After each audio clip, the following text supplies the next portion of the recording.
Қазақстан жерінде дамыған орта ғасырлық мемлекеттің бірі Қарахан мемлекетінің құрылу тарихын білесің бе? Қарахан мемлекетінің қоғамдық құрылысының ерекшелігімен таныссың ба?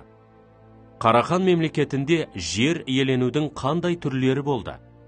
Осы сұрақтарға жауап беруге тырысайық. Қарахан мемлекеті қалай құрылды? Қарахан мемлекетінің құрылуы Қарлұқ қағанатының ыдырауымен байланысты.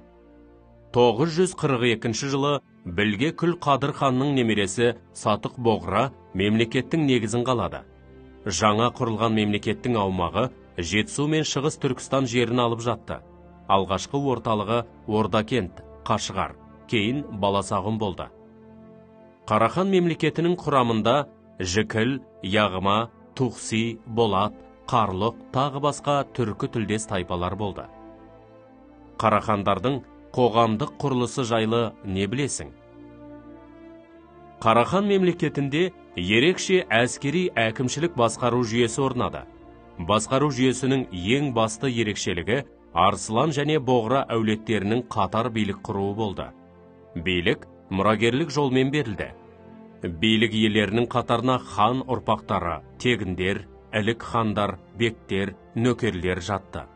Уәзірлер ханның кеңесшісі қызметін атқарды. Ханның саяси әкімшілік іс жүргізетін орталығы Орда деп аталды. Қарахан мемлекетінде жер иеленудің қандай түрлері болды? Мемлекетте жер иелену мен салық жинау жүйесі өзгеше болды. Қарахандықтарда иқта деп аталатын жер иеленудің ерекше түрі қалыптасты. Оны иеленушілерді иқтадар деп атады. Бұның мәні хандар өз туысқандарына белгілі бір аумақтан салық жинау құқығымен бірге жер иқта сыйлады. Бұрын бұл салық мемлекет пайдасына жиналатын.